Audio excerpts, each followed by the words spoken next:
سیدی یا نبی اللہ رب اشرح لی صدری ویسر لی امری واحلل عقدۃ من لسانی یفقہوا قولی واجعل لی وزیرا من اہلی رب زدنی علما رب زدنی علما رب زدنی علما رب یسر ولا تعسر وتمم بالخیر وبک نستعین اللہم اجرنی فی مصیبتی واخلف لی خیرا منہا اللہم صلی علی سیدنا و مولانا محمد وعلی آلہ و اصحابہ وبارک وسلم۔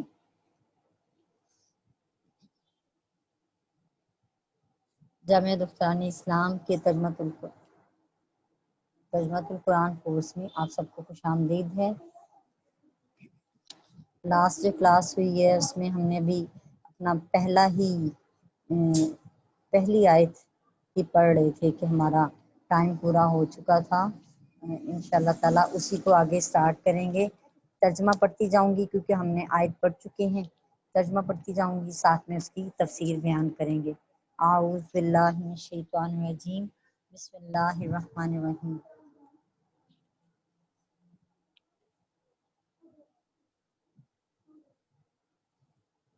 جی میں نے آپ کو بتا دیا تھا کہ ہر ایک کے لیے ایک سمت ہے۔ اللہ تعالیٰ ارشاد فرماتے ہیں کہ ہر ایک کے لیے ایک سمت ہے۔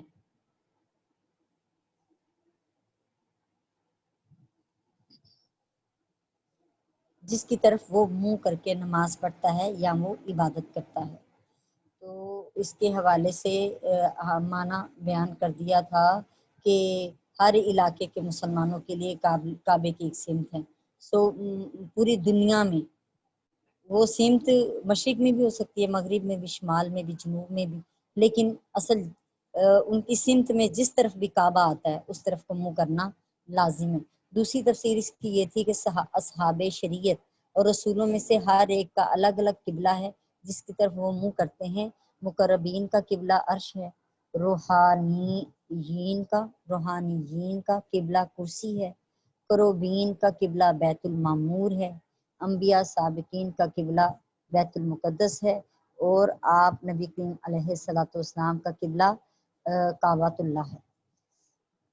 اللہ تعالیٰ ارشاد فرماتے ہیں سو تم نیکیوں میں آگے نکلو، فاستبقوا الخیرات، نیکیوں میں آگے نکلو۔ حضرت امام ابو حنیفہ کے مذہب کے مطابق فرمایا گیا کہ فجر کی نماز جو ہے وہ تھوڑی سفیدی میں پڑھی جائے تو یہ مستحب ہے۔ ظہر کی نماز کو گرمیوں میں تھوڑا ٹھنڈا کر کے پڑھا جائے، یعنی تھوڑا سا مؤخر کر کے، تو یہ مستحب ہے۔ اور عصر کی نماز کو تھوڑا سا مؤخر کرنا ہے، لیکن اتنا نہیں کہ سورج زرد ہونے سے پہلے نماز پڑھنی ہے۔ مغرب کے نماز کو فوراً پڑھنے کا حکم ہے، اور عشاء کی نماز کو رات کے تہائی حصے تک۔ اور یہ سب کچھ جتنے میں نے اوقات آپ کو بتائے ہیں سب احادیث سے مروی ہیں، اور میں نے آپ کو احادیث بھی سنائی تھی۔ تم جہاں کہیں بھی ہوگے اللہ تعالیٰ تم سب کو لے آئے گا۔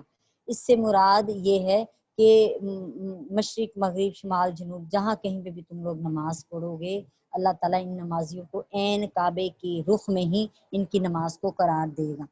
اور یہاں پھر اس سے یہ بھی مراد ہے کہ موت کے بعد تمہارے بدن کے اجزاء خاک میں مل کر ہواؤں اور آندھیوں سے اور دیگر قدرتی آفات سے بکھر کر خاک کہیں پہنچ جائیں، اللہ تعالیٰ تمہارے ان اجزاء کو قیامت کے دن جمع کر لے گا، کیونکہ اللہ تعالیٰ ہر چیز پر قادر ہے۔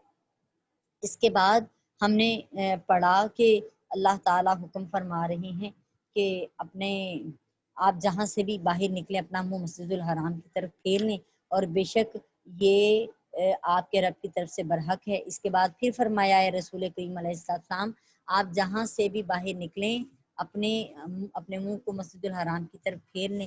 پھر تیسری مرتبہ حکم ہوا ہے مسلمانوں تم جہاں کہیں پہ بھی ہو اپنے چہرے کو اسی طرف پھیر لو تاکہ لوگوں کے لیے تمہارے خلاف کوئی حجت نہ رہے، اور تاکہ میں تم پر اپنی نعمت پوری کر دوں اور تاکہ تم ہدایت پا جاؤ۔ یہ آیت نمبر 150 کا ترجمہ ہے، یعنی یہ 3 مرتبہ ایک ہی حکم آیا ہے۔ اس کا مقصد یہ ہے کہ بظاہر یہ تکرار ہے، بار بار ایک ہی حکم بیان ہو رہا ہے، لیکن ہر مرتبہ اس حکم کی ایک نئی علت بیان ہوئی ہے۔ پہلی بار اس حکم کی علت جو ہے نبی کریم علیہ السلام کی تعظیم ہے اور آپ کی رضا جوئی کے لیے مسجد الحرام کو قبلہ بنانا تھا، اور نماز میں اس کی طرف منہ کرنے کا حکم دیا گیا۔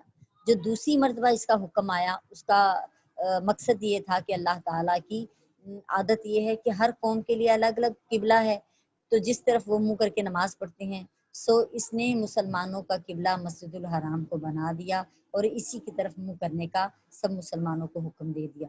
تیسری مرتبہ جب اس کا حکم آیا تو یہ اس کی وجہ بیان کی گئی تاکہ یہود مسلمانوں کے خلاف کوئی بھی حجت قائم نہ کریں، کوئی اعتراض نہ کریں کہ بھی کوئی تو کسی طرف منہ کر رہا ہے، کوئی دوسری طرف منہ کر رہا ہے، کیونکہ تحویل قبلہ سے پہلے یہود یہ کہتے تھے کہ تورات میں جس نبی کے مبعوث ہونے کے متعلق لکھا ہوا تھا اس کی صفت ہماری کتاب میں یہ بیان کی گئی تھی کہ وہ کعبے کی طرف منہ کر کے نماز پڑھے گا، اور یہ وہ نبی نہیں ہے، کیونکہ یہ تو بیت المقدس کی طرف منہ کر کے نماز پڑھتے ہیں۔ جو نبی پاک علیہ السلام نے مدینہ منورہ میں 16-17 مہینے نماز پڑھی ہے بیت المقدس کی طرف، تاکہ یہودی جو ہے راغب ہوں ان کی طرف، اور جو ہے نا وہ نبی پاک علیہ السلام کی بات کو سننے کے لیے تیار ہو جائیں، لیکن انہوں نے اس چیز کو دلیل بنایا اور کہا کہ یہ وہ نبی نہیں ہے جن کے مبعوث کے ہونے کے بارے میں ہماری کتاب میں پیشن گوئی کی گئی ہے۔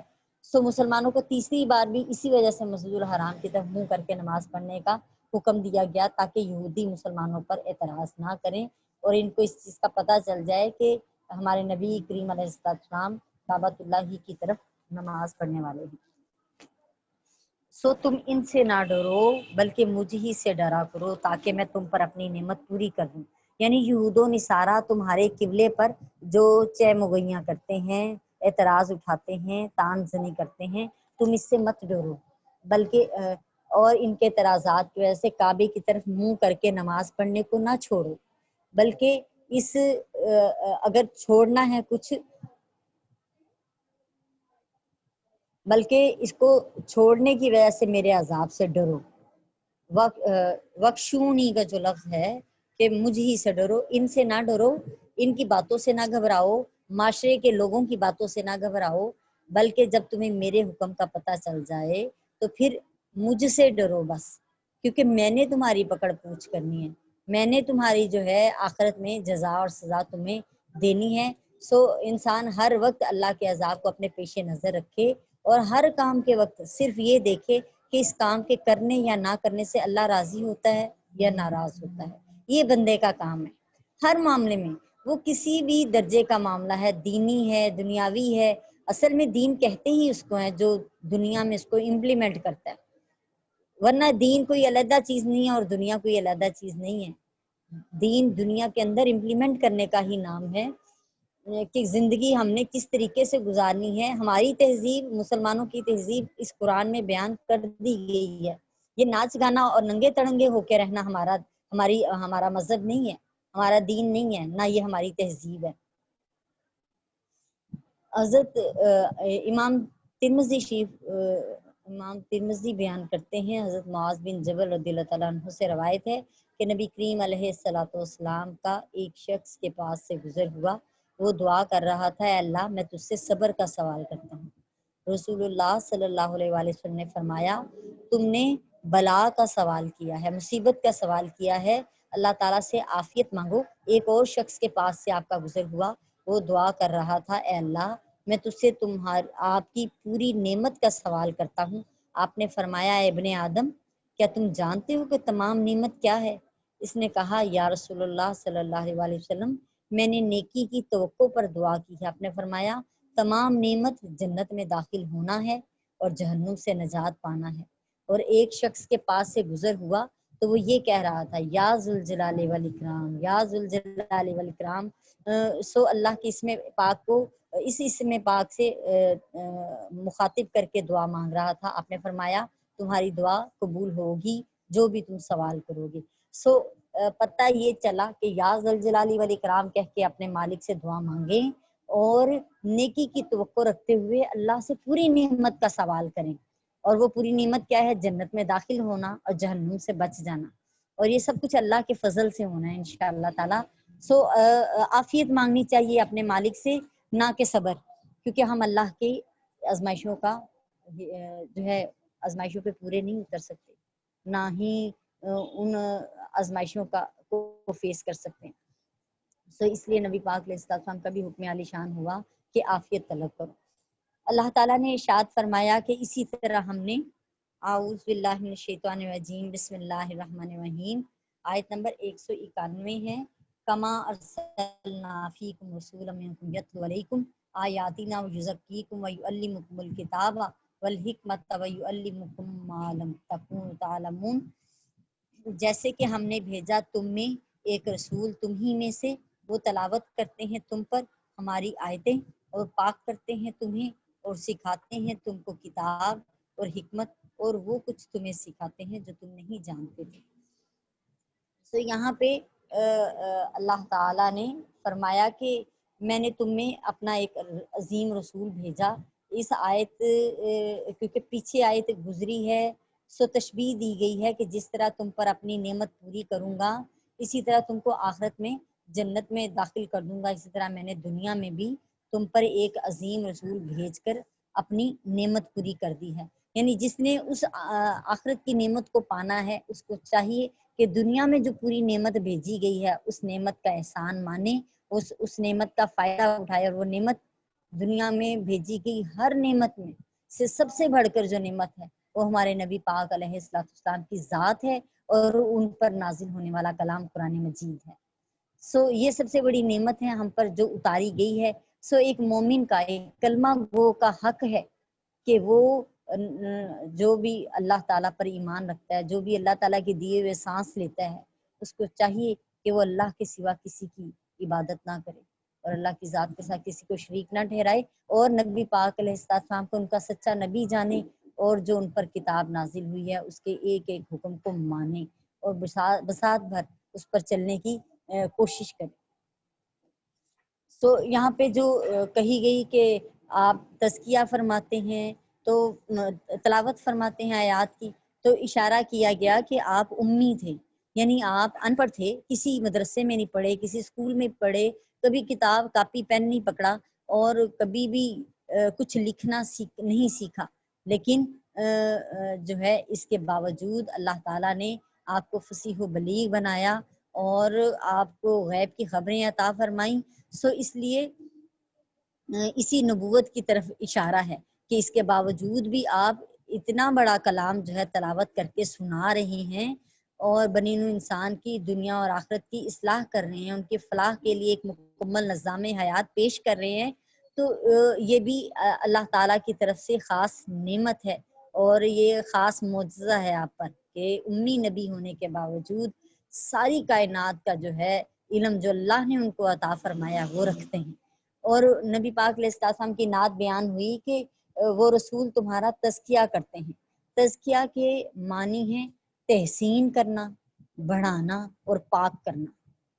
اس رسول نے تمہاری تحسین کی اور تم کو تمام امتوں میں بہترین امت قرار دیا اور دن رات مؤثر تبلیغ کر کے باقی امتوں سے تمہیں بڑھایا اور تم کو شرک اور کفر کی آلودگی سے پاک کیا، اور وہ کتاب اور حکمت کی تعلیم دیتے ہیں۔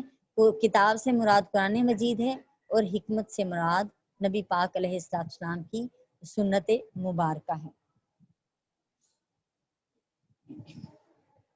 سو اس حوالے سے نبی پاک علیہ السلام کی یہاں پہ تعریف بیان کر دی گئی ہے۔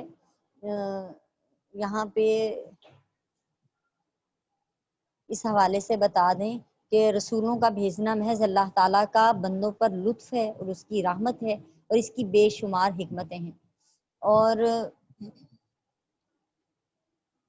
جس میں مقصد یہی تھا کہ ہر برے اور اچھے کی اور سب غلط اور صحیح کی، حرام اور حلال کی، ہر چیز کے بارے میں کلیئر ہو جائے۔ سو وہ چاہے دنیاوی معاملہ ہے، چاہے وہ آخرت کا معاملہ ہے، دین کا معاملہ ہے، چاہے معاملات ہیں، اخلاقیات ہیں، ہر معاملے کے حوالے سے جو ہے رہنمائی کرنے کے لیے اللہ تعالیٰ نے اپنے نبیوں کو بھیجا ہے۔ حضرت ابو ذر رضی اللہ تعالیٰ عنہ بیان کرتے ہیں کہ میں نے عرض کیا یا رسول اللہ صلی اللہ علیہ وآلہ وسلم، انبیاء کتنے ہیں؟ آپ نے فرمایا 1,24,000۔ میں نے عرض کیا یا رسول اللہ صلی اللہ علیہ وآلہ وسلم رسول کتنے ہیں؟ پہلے نبیوں کے بارے میں پوچھا تھا، اب رسولوں کے بارے میں پوچھا جا رہا ہے۔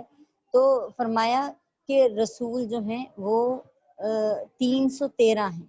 میں نے کہا بہت اچھے ہیں۔ میں نے کہا یا رسول اللہ صلی اللہ علیہ وآلہ وسلم پہلا نبی کون ہے؟ آپ نے فرمایا آدم۔ میں نے عرض کیا یا رسول اللہ علیہ وآلہ وسلم کیا وہ نبی مرسل ہیں؟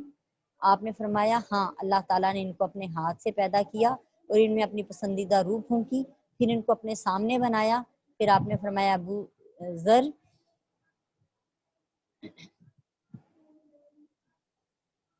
چار نبی ایسے ہیں جنہوں نے سب سے پہلے قلم سے خط کھینچا، ان میں حضرت آدم علیہ السلام، حضرت شیس علیہ السلام، حضرت خنوخ علیہ السلام اور حضرت ادریس علیہ السلام ہیں۔ اور فرمایا چار نبی عربی ہیں، ایک ہیں جی حضرت ہود علیہ السلام، حضرت صالح علیہ السلام، حضرت شعیب علیہ السلام اور نبی کریم علیہ السلام۔ پھر حضرت ابو ذر نے عرض کیا یا رسول اللہ صلی اللہ علیہ وآلہ وسلم اللہ تعالیٰ نے کتنی کتابیں نازل فرمائیں؟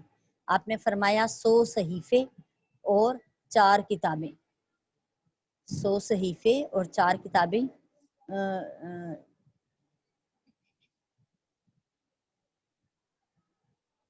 اللہ تعالیٰ ہمیں سمجھنے کی اور عمل کی توفیق عطا فرمائے اور ان کو اچھے سے یاد رکھنے کی توفیق عطا فرمائے۔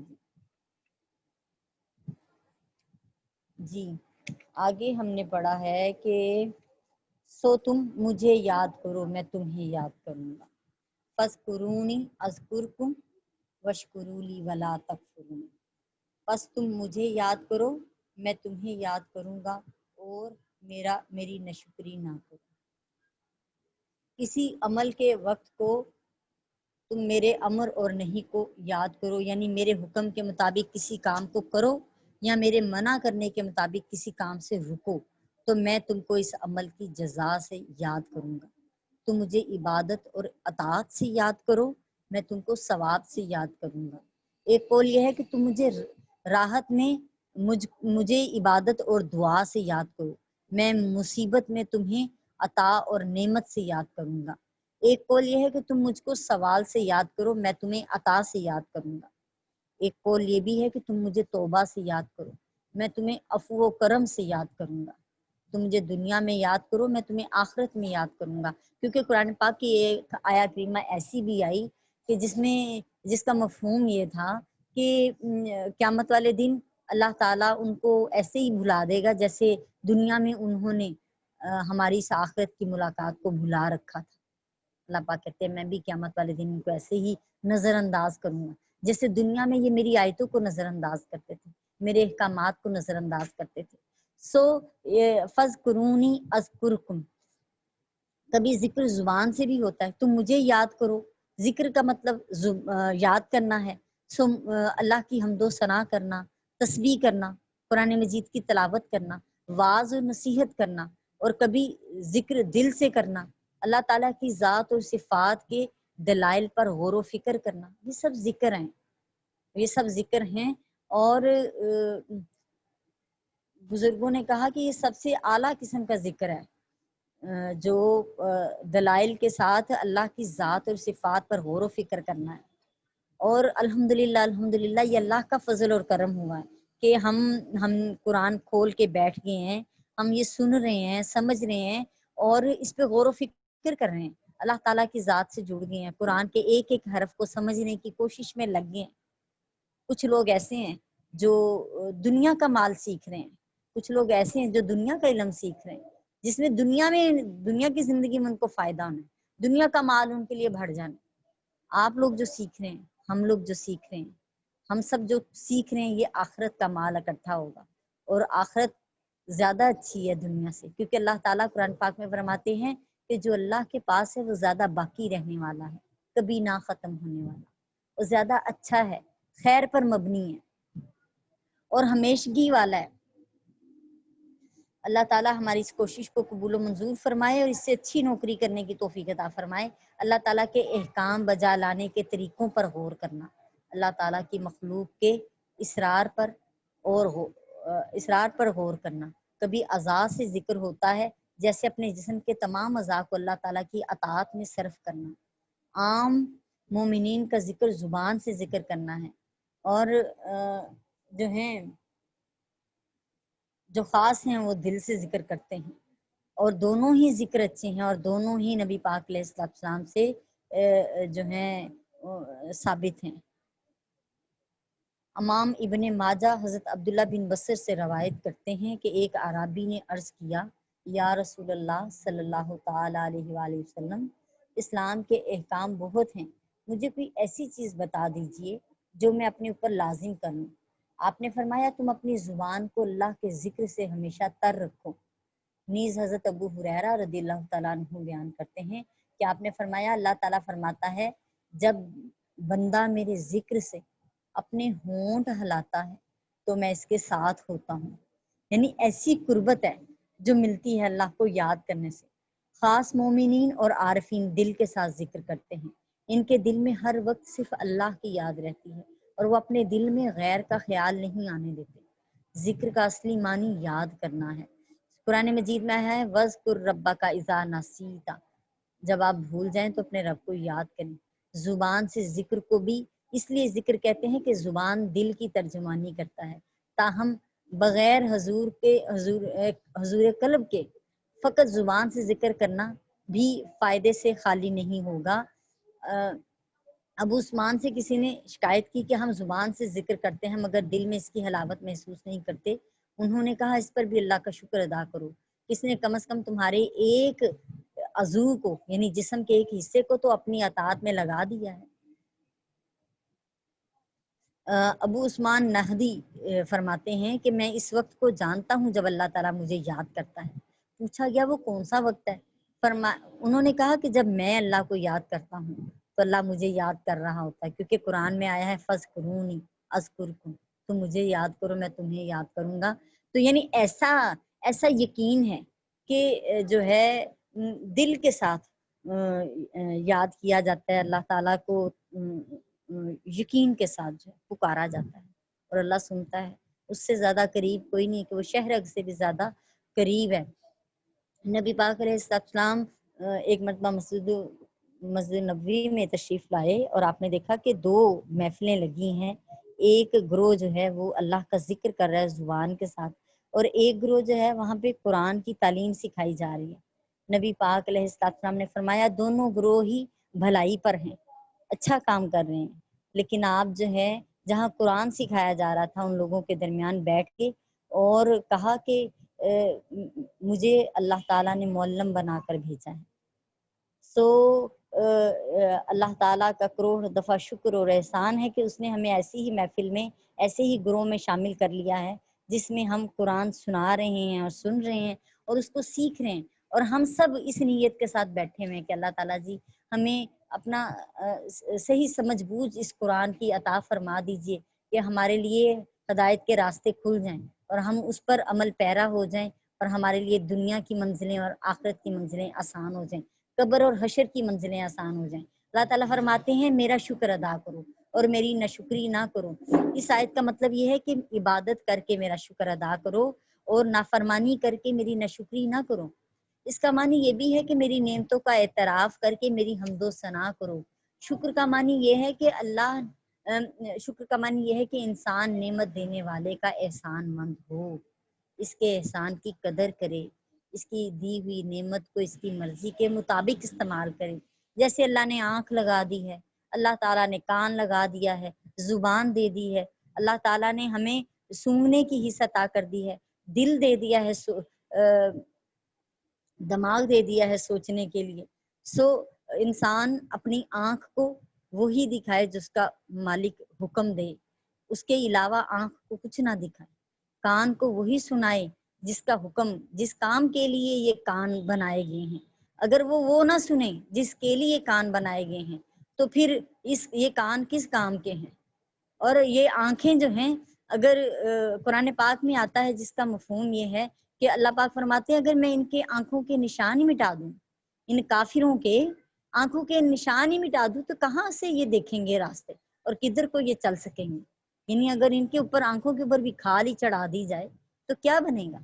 اللہ اپنی پناہ میں رکھے۔ سو ہم جب سوچتے ہیں، دیکھتے ہیں، تو کتنے اپنے مالک کی بارگاہ میں گناہ کے مرتکب ہوتے ہیں کہ دل میں یہ سوچ رہے ہوتے ہیں کہ آیا یہ قرآن کا جو حکم سننا ہے میں اس پہ عمل کروں کہ نہ کروں، جبکہ یہ آنکھ اللہ نے دی ہے، یہ زبان اللہ نے دی ہے، کان اللہ نے دی ہے، اور دل جو ہے اللہ نے دی ہے، اس کے فضل سے چل رہا ہے، اس کے فضل سے دوڑ رہا ہے، اس کے فضل سے کھا پی رہا ہے، اس کا ہضم ہو رہا ہے، اس کے فضل سے اس کا فضلہ جو ہے خیر و عافیت کے ساتھ نکل جاتا ہے، اور اسی کے فضل سے جو ہے اس کے کھائی ہوئی خوراک جو اس کو توانائیاں عطا کرتی ہے۔ یہ سارا کچھ مالک کا فضل ہی ہے، اس نے ہمارے لیے سارے وسائل پیدا کر دیے ہیں۔ ہم بندہ عاجز ہے، لیکن اللہ تعالیٰ جو ہے وہ طاقت والا ہے، قدرت والا ہے، ہر جاندار کی چوٹی اس کی ہاتھ میں ہے، وہ چاہے تو پکڑ کر دے اور وہ چاہے تو مہلت دے دے، وہ چاہے وہ دیکھتا رہتا ہے اپنے بندے کا۔ اس سے بڑھ کر اور کیا ہے کہ حدیث پاک میں آیا کہ جب ایک بندہ اپنے مالک کے لیے، جب ایک بندہ جو ہے نیکی کرنے کی نیت کرتا ہے تو اللہ تعالیٰ حکم دیتا ہے فرشتے کو کہ اس کا اجر لکھ لو، اس نے نیت کی ہے، ابھی کام نہیں کیا، نیت کی ہے اور اس کا وہ اجر لکھ لیا گیا ہے۔ لیکن جب وہ برے کام کی نیت کرتا ہے اس پر اس کی نیت نہیں لکھی جاتی جب تک کہ وہ برا کام کر نہیں لیتا۔ برا کام کرتا ہے تو پھر پوچھتا ہے فرشتہ، بائیں والا فرشتہ دائیں والے سے پوچھتا ہے کیا میں اس کا گناہ لکھ لوں؟ تو وہ کہتا ہے بھی کچھ دیر ٹھہر جاؤ، شاید ابھی توبہ کر لے۔ تھوڑی دیر پھر رکتا ہے، پھر پوچھتا ہے کیا اب لکھ لوں؟ وہ کہتا ہے ابھی بھی کچھ دیر ٹھہر جاؤ، شاید توبہ کر لے۔ تیسری مرتبہ پھر پوچھتا ہے تو پھر اس پر فرشتہ کہتا ہے ہاں اس نے توبہ نہیں کی، اس کو تو حیا بھی نہیں آئی، اس کو شرم بھی نہیں آئی، اب اس کا گناہ لکھ لو۔ لیکن اللہ تعالیٰ جس نے ایک نیکی کی ہوگی، اللہ تعالیٰ قیامت والے دن کہے گا اس نے کیونکہ ایک نیک کام کیا ہے اس کے بدلے میں 10 نیکیاں لکھ دیں۔ اللہ تعالیٰ اپنے بندے پہ یوں مہربان ہے کہ بندہ چل کے آتا ہے، اللہ تعالیٰ اس کی طرف بھاگ کے آتا ہے۔ اور اس کی نشانیاں کیا ہیں؟ ہم اپنی آنکھوں سے دیکھتے ہیں کہ حضور داتا صاحب رحمۃ اللہ علیہ، جن کا ہمارے ساتھ کوئی تعلق رشتہ داری تو نہیں ہے لیکن تعلق یہی ہے کہ وہ اللہ کے نیک بندے ہیں، انہوں نے فذکرونی کا وعدہ پورا کیا، اللہ کے ذکر میں زندگی گزاری ہے، اللہ تعالیٰ کی یاد میں، اللہ کا پیغام پھیلانے میں، اللہ تعالیٰ کے دین کو لوگوں کے دلوں میں داخل کرنے کے لیے جو ہے نا اپنی زندگی گزار دی۔ اللہ تعالیٰ نے ان کا نام جاری کر دیا، فذکرونی اذکرکم کا وعدہ پورا کر دیا ہے کہ ہم جیسے بھی گنہگار لوگ جو ہیں جاتے ہیں، جا کے کہتے ہیں کہ یہاں نیک بندہ اللہ کا بیٹھا ہے تو یہاں بیٹھ کے کچھ ان کے لیے اصالِ ثواب کر دیں، کوئی یاسین پڑھتا ہے، کوئی 2 نفل پڑھ کے ان کو اصالِ ثواب کر دیتا ہے، تو یہ ثواب ان کو جو پہنچ رہا ہے اللہ تعالیٰ نے بندوں کے درمیان ان کا ذکر جاری کر دیا۔ یہ ہے فذکرونی اذکرکم کا مظہر جو ہے، وہ یہ ہستیاں حضرت معین الدین چشتی رحمۃ اللہ علیہ ہیں، حضرت بابا فرید گنج شکر رحمۃ اللہ علیہ ہیں، یوں اللہ نے اپنے نیک بندوں کے ذکر جاری کیے ہیں جنہوں نے اپنی زندگیاں اللہ کے ذکر میں گزار دی۔ اللہ تعالی ہمیں سمجھنے کی اور عمل کی توفیق عطا فرما دے۔ اعوذ باللہ من الشیطان الرجیم، بسم اللہ الرحمن الرحیم۔ یا ایھا الذین آمنوا استعینوا بالصبر والصلاۃ ان اللہ مع الصابرین۔ یا ایھا اے الذین لوگو، آمنو جو ایمان لائے ہو، مستعین تم مدد چاہو، مدد مانگو، بالصبری صبر کے ساتھ، والصلاۃ اور نماز کے ساتھ، ان اللہ بے شک اللہ تعالیٰ مع الصابرین صبر کرنے والوں کے ساتھ ہے۔ اے ایمان والو صبر اور نماز کے ساتھ مدد لیا کرو، بے شک اللہ تعالیٰ صبر کرنے والوں کے ساتھ ہیں۔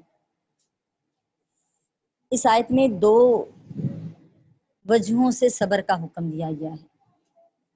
ایک تو اس وجہ سے کہ کعبہ کو قبلہ بنانے پر یہودی اعتراضات کرتے تھے اور مسلمانوں کو تانے دیتے تھے، اس سے مسلمانوں کو جو اذیت پہنچتی تھی اس پر صبر کرنے کا حکم دیا گیا۔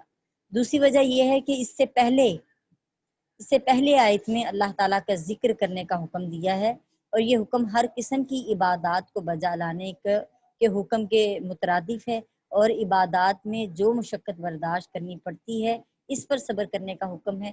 تیسری وجہ یہ ہو سکتی ہے کہ اس سے پہلے آیت میں شکر کرنے کا حکم دیا گیا ہے اور نعمت ملنے پر شکر کیا جاتا ہے، سو اس آیت میں یہ بتایا گیا جس طرح نعمت ملنے پر اللہ کا شکر لازم ہے، اسی طرح نعمت زائل ہو جانے پہ، نعمت چھن جانے پر، نعمت تنگ ہونے پر صبر کرنا واجب ہے۔